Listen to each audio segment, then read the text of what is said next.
Break سے آگے واپس آپ کو کہیں گے ایک بار پھر سے خوش آمدید. اور ابھی پی آئی اے کی اڑان کے بعد میں ملک بھر میں سونے کی اڑان کا ذکر کروں گی کہ بھائی کاروباری ہفتے کے آغاز پر فی تولہ سونا مزید جو ہے وہ مہنگا ہو کر تاریخ کی نئی بلند ترین سطح کے قریب پہنچ گیا ہے. آل پاکستان جیمز اینڈ جیولرز ایسوسی ایشن کے مطابق عالمی جو مارکیٹ ہے اس میں قیمتوں کے اضافے نے جو ہماری جو مقامی مارکیٹیں ہیں ان کو بہت زیادہ جو ہے کیا کہنا چاہیے کہ ہلا کے رکھ دیا ہے. ایک طرف دنیا بھر میں سرمایہ کار جو سونا ہے وہ محفوظ سرمایہ کاری کے لیے لیتے ہیں اور دوسری طرف جو ہے ہمارے یہاں پاکستان میں ایک عام آدمی جو ہے وہ سونے کے صرف خواب ہی دیکھ سکتا ہے, یعنی سوتے میں خواب دیکھ سکتا ہے. سوال یہ کہ تیزی کب تک رہے گی, عالمی منڈی میں کون سونا خرید رہا ہے اور اس رجحان کا پاکستان کی معیشت, کاروبار اور عوام کی قوت خرید پر کیا اثر پڑے گا, اس سب پہ ہم بات کریں گے. ہمارے ساتھ جو گیسٹ موجود ہیں, ہمارے ساتھ محمد ارشد صاحب, chairman of all Pakistan jewellers manufacturers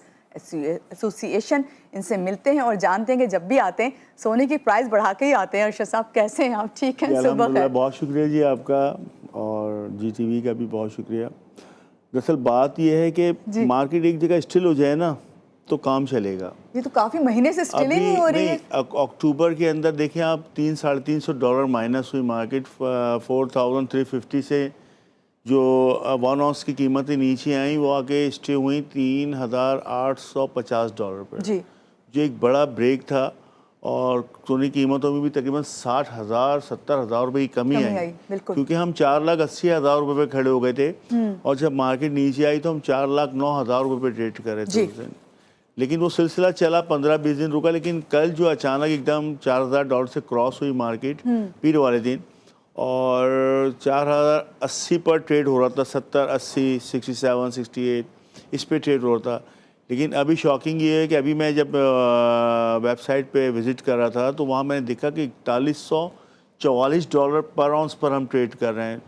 تو اس کا اثر پوری اس پہ مطلب ورلڈ وائڈ ہی پڑے گا, کیونکہ پوری دنیا کے اندر جو ہے قیمتیں جو ہیں گولڈ سے ڈالر سے کنورٹ ہوتی ہیں. اصل میں ایک صورت حال یہ کہ ڈالر بھی اپنی قدر کھو چکا ہے, اب لوگ کا اعتماد ختم ہو چکا ہے. جو بڑے انویسٹر ہیں ان کا اعتماد ختم, مجھے بینک سرکل سے جو عالمی بینک ہیں ان سے بھی اعتماد ختم ہو چکا ہے. اب ایک واحد ایسٹ بچتا ہے گولڈ یا سلور, تو اسی میں پھر وہ اپنی ٹریڈ کرتے ہیں اور قیمتیں جو ہیں جب ٹریڈ شروع ہوتی ہے تو قیمتیں جو ہے بلند ترین سطح پر پہنچتی ہیں. ارشد صاحب یہ جو انٹرنیشنل لیول پہ اگر ہم دیکھیں تو کون سے عوامل جو ہیں وہ سونے کی طلب کو جو ہے بڑھا رہے ہیں؟ دیکھیں دنیا میں اس وقت کئی ایسے ممالک ہیں جن کا پرچیزنگ پاور بہت ہے گولڈ میں, اور اپنے ریزرو بھی وہ گولڈ میں کر رہے ہیں. اس میں نے پہلے بھی آپ کو بتایا تھا کہ چائنا بھی ریزرو اپنے کنورٹ کر رہا ہے گولڈ میں. اسی طرح ازبکستان ہے, آذربائیجان ہے, یہ لوگ جو ہے گولڈ پرچیز کر رہے ہیں. پلس یہ کہ جو عام انویسٹر ہے جو اسٹاک میں انویسٹ کرتا تھا اور جو مطلب بڑی بڑی اسٹاکس ہمارے یہاں دنیا میں ہیں, اس کا رجحان بھی جو ہے اب وہ گولڈ کی طرف ہی آ گیا ہے, اور اس وجہ سے قیمتیں بڑھ رہی ہیں.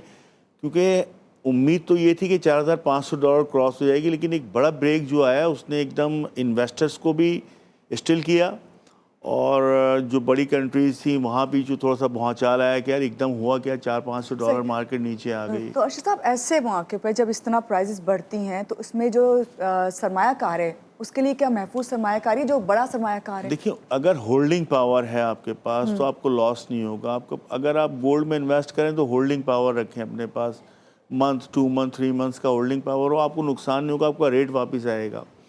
کیونکہ گولڈ کی ہسٹری دیکھیں, گولڈ کی ہسٹری اگر ہم 70 سال کی دیکھیں تو گولڈ جو ہے بڑا ہی بڑا ہے, کم نہیں ہوا. 1980 کی بات کروں, میرے والد بتاتے تھے کہ ہم جب فیز 8 میں ڈیفینس میں جو ہے 1,000 روپے گز زمین تھی, 10 لاکھ کا 1,000 گز کا پلاٹ ملتا تھا فیز 8 کے اندر, اور اس وقت سونے کے ریٹ تھے 800 روپے تولہ. تو اگر ہم اس وقت کی قیمت سے اگر گولڈ کو لگاتے ہیں تو آج وہ پلاٹ جو ہے وہ 10 کروڑ کا ہے, لیکن سونا جو ہے 40 کروڑ کا ہو چکا ہے. تو سونے نے تو یعنی کہ آپ نے کہا کہ محفوظ سرمایہ کاری اگر آپ اسے ہولڈ رکھ سکتے ہیں, اور اس کے لیے ہولڈ رکھنے کے لیے 1 سے 2 مہینے آپ کو ویٹ کرنا پڑتا ہے, کم از کم 2 مہینے. کیونکہ ابھی جب بیچ میں ایک دم سے پرائز ڈاؤن ہوئی تو جنہوں نے ہولڈ کیا ہوا تھا ان کے تو مشکل آگے ہوگی زندگی میں, لیکن ابھی پھر 20 دن کے بعد اب دیکھیں آپ کے مختصر سرمایہ ہے تو آپ اس میں نہیں آئیں. صحیح, کیونکہ اگر آپ کے پاس ہولڈنگ پاور نہیں ہے تو آپ پھر لاس کریں, فائدہ کیا آپ کے انویسٹمنٹ کا. بہتر یہ کہ اچھے طریقے سے اس کو ہولڈنگ کریں، سلور ہو یا گولڈ ہو، ہولڈنگ پاور جتنا زیادہ ہوگا اتنے زیادہ بینیفٹس ہوں گے. سونا اپنا ریکارڈ خود توڑتا ہے، یہ اس کی تاریخ ہے. اگر ہم پرائز ہمیشہ بڑی ہے، کم ہوتی ہوئی نظر نہیں آتی. 70 ایئرس کی ہسٹری اٹھائیں گے تو گولڈ نے اپنا ریکارڈ خود توڑا ہے، اور یہ 4350 کا جو ریکارڈ بنایا ہے پر اونس کا اکتوبر کے اندر، یہ بھی ریکارڈ گولڈ ہی خود ہی توڑے گا انشاءاللہ. یہاں پہ اب ذرا مڈل کلاس کی بات کر لیں تھے، کیا واقعی پاکستان میں سونا جو مڈل کلاس ہے اس کی پہنچ سے باہر ہو گیا، قوت خرید ہی نہیں رہی؟ میم اب تو اپر کلاس بھی جو ہے وہ بھی ان کی پہنچ سے بھی دور ہوتا جا رہا ہے، کیونکہ اب تو جولرز پہ اکثر مطلب بات ہوتی ہے 100 گرام 125 گرام کا چوڑیوں کا سیٹ چلتا تھا، اب وہ 30 گرام کا چوڑی کا سیٹ بھی جو 4 چوڑیاں جو ہے وہ نہیں بنوا پا رہے لوگ اور نہیں دے پا رہے. مطلب بہت مشکل حالات ہو گئے جولرز پر، اور سیل نہ ہونے کے برابر ہے. یہ سیزن بھی شادیوں کا سیزن ہے، اس کے باوجود جو ہے مارکیٹ میں سناٹے ہیں، کسٹمر نہیں ہیں. اب میں یہ سمجھ رہا ہوں کہ گولڈ جو ہے وہ سلور میں کنورٹ ہونے جا رہا ہے، کیونکہ آرٹیفیشل تو نہیں کہیں گے، کیونکہ سلور بھی ایک میٹل ہے اور ایک دھات ہے. اور اگر ہم اس کی پرائزز بھی بڑھ رہی ہیں، تھوڑا پیچھے جائیں تو ایک وقت میں گولڈ کی قیمتیں یہ ہوتی تھیں جو آج سلور کی قیمت ہے. جو آج سلور کی ہے، لیکن وہ ویلیو تو نہیں ہے نا سلور کی، کیونکہ ایک ایسٹ کے طور پہ جو مڈل کلاس ہے نا وہ ایک ایسٹ کے طور پہ اس کو آنے والے دنوں میں ویلیو ہوگی اس کی سلور کی، کیونکہ اس کی قیمتیں بھی مجھے لگ رہا ہے کہ بہت تیزی سے بڑھیں گی. دیکھیں 35 سال لگے گولڈ کو 3000 سے 4.5 لاکھ آنے میں. 90 میں اگر جاتے ہیں تو 3000 روپے تولہ تھا. آج 25 کے اندر جو ہے میں 35 سال میں جو یہ سفر 4.5 لاکھ روپے تک پہنچ گیا.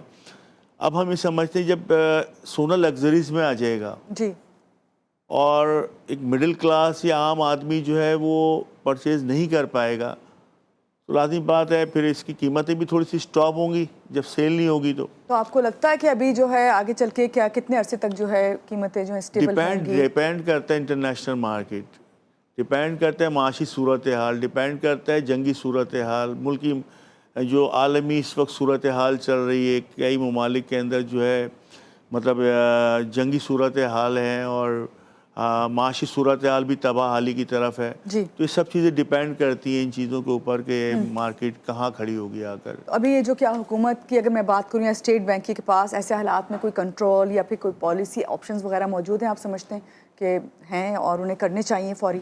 دیکھیں الحمدللہ ہم اگر پاکستان کی بات کریں، پاکستان تو اس وقت ماشاءاللہ بہت اچھی پوزیشن میں ہے، مضبوط اور مستحکم پوزیشن میں ہے. اور ہمارے یہاں پہ سب سے بڑی چیز دیکھیں ڈالر کنٹرول میں ہے. اگر آپ ڈالر کنٹرول نہیں کرتے آج سے 2 سال 2.5 سال پہلے تو آج ڈالر 400 روپے سے بھی تجاوز کر جاتا. یقین کریں اس میں بہت بڑا کردار ہے ہماری فورسز کا، ہماری حکومت کا، جنہوں نے اس کو کنٹرول میں رکھا، لگام ڈالی. ورنہ آج جو ریٹ چل رہے ہیں سونے کے تو ہم 5 لاکھ روپے سے بھی تجاوز کر جاتے ہیں اگر یہ ڈالر کنٹرول نہیں کرتے. شارٹ میسج عوام کے لیے کیا ہے اس وقت جب پرائزز بڑی ہوئی ہیں؟ کیا وہ پرچیز کریں بس یا تھوڑا انتظار کریں؟ میں تو اپنے پاکستانی عوام سے یہی کہوں گا کہ دیکھیں جی انویسٹ کریں، 50-50 انویسٹ کریں. اگر 50 گولڈ میں کریں، 50 کسی اور شعبے میں کریں، اور ہولڈنگ پاور رکھیں. اگر آپ ہولڈنگ پاور رکھ سکتے ہیں تو جب بھی آپ کامیاب ہیں. بہت شکریہ محمد ارشد صاحب، آج آپ آئے اور آپ نے بتایا کہ پرائزز جب بڑھی ہیں تو کس طرح جو ہے عوام کو اس وقت عقل مندی سے کام لینا ہے. اگر آپ نے سرمایہ کاری کرنی اور اگر آپ کے پاس پاور ہے کہ آپ ہولڈ رکھ سکیں تو آپ ضرور سرمایہ کاری کریں. یہاں لیں گے ایک چھوٹی سی بریک کے بعد واپس آتے رہیے گا ہمارے ساتھ.